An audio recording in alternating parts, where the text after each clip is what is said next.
NBC7's Nightly Check-In is sponsored by Bill Howe Plumbing, Heating and Air, Flood and Restoration. We know how. A coronavirus surge has brought San Diego to the purple, most restrictive tier. And while the new safety restrictions are designed to stop the spread, there's no doubt it's another blow to local businesses and some schools. Thank you for joining us for the Nightly Check-In. I'm Catherine Garcia. So what does the purple tier mean? Well, this means that all restaurants, gyms, and places of worship must shut down indoor operations. They can be open, but only offer outside services. So diners will have to eat outside, same for working out and worshiping, all outdoors only. Then retailers will have to scale back on the amount of people they allow inside a store. That's got to be at 25%. When we first started in this tier system, many beauty and personal care services were not allowed, but in the purple tier, that's changed. Under this restrictive tier, nail salons, hair salons, waxing, skincare, and tattoo parlors can stay open indoors, just with stricter guidelines. The county says they're planning on picking up enforcement, saying they'd work with locals on enforcing the new restrictions. But unfortunately, COVID-19 doesn't get complacent, it doesn't get fatigued, it doesn't get tired. It continues to spread. And although we do have encouraging news on the prospects for a vaccine and what may be coming, the reality is we still have to get from here to that unknown point.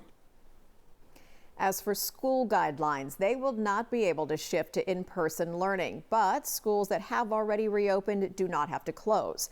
The purple tier restrictions will be in effect starting Saturday morning.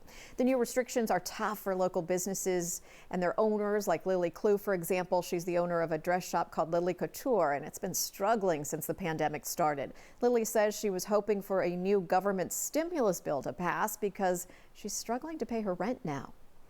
It's hard to go back to the stage again, and you don't want to remember. Lily is hoping to get a grant from the Central San Diego Black Chamber of Commerce, which has raised $1 million for local businesses. The chamber says it's hopeful that federal officials will agree to stimulus relief as quickly as possible. More Disneyland and California Adventure employees are being furloughed. The theme park announced an undisclosed number of furloughs yesterday. Disneyland's president says they will impact executive, salaried, and hourly cast. Disneyland has been pushing Governor Newsom to reopen the park, but the state has not budged on the guidelines there.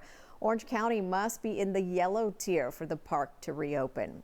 The airline industry is trying to convince passengers that it is safe to fly for the holidays despite the pandemic. Officials from United Airlines say demand is starting to return and credits recent studies for giving travelers the confidence to get on a plane.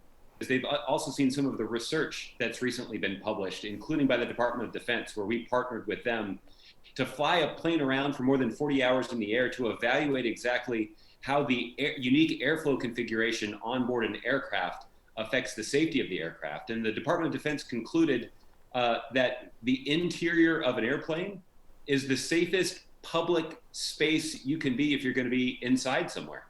And that should give people confidence that it is safe to travel. United Airlines is boosting its schedule during Thanksgiving week, expecting the busiest week since March. A reminder, though, the CDC is recommending staying close to home and avoiding large gatherings for the holidays. Chilly temperatures are settling in. Let's look at whether that's the same story for tomorrow. Here's Dagmar with your first alert weather. Looking at your Wednesday, Remembrance Day, we will be experiencing some pretty beautiful weather around San Diego County. So mostly clear skies, temperatures a little on the chillier side, but beautiful for November nonetheless. So the coast will see that upper 60 range, the inland valleys also the upper 60s. Ending up seeing the mountains a little chilly. You're looking at about the mid 50s, but mostly clear skies there as well. And the deserts, you'll end up seeing about that low 70 mark. 70s and sunny. Beautiful day throughout the county, all the way through from the beaches to the deserts. NBC7's Nightly Check-In is sponsored by Bill Howe Plumbing, Heating and Air, Flood and Restoration. Call 1-800-BILL-HOWE. Bill Howe. We know how. Time for a new water heater? Call Bill Howe, San Diego's most trusted plumber since 1980. So whether you are looking at a traditional tank or a tankless water heater, you know who to call. Call 1-800-BILL-HOWE. Bill Howe. Because we know how. Well, as we spend most of our days indoors, one family is going in and out to every single In-N-Out restaurant. The von der Heide family from Central California is on an expedition to visit every location of In-N-Out in just a year. Sam von der Heide says he got the idea from his son, who suggested they visit every restaurant. Their journey started on July 7th, and so far the family has visited 255 locations out of the West Coast's 358 locations. And they're documenting their entire journey on Instagram. If you want to find them, just search In-N-Out Road Trip.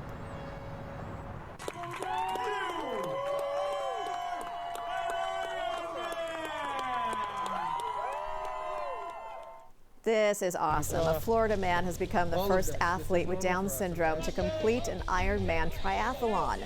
21-year-old Chris Nikich competed in the Ironman Florida finish line on Saturday. He conquered the 2.4-mile swim, 112-mile bike ride, 26.2-mile run in 16 hours, 46 minutes, and 9 seconds. Chris completed the feat with Ironman competitor Dan Grebe, who helped train him and served as his guide on race day. But Chris did all the work on his own. Congratulations to him.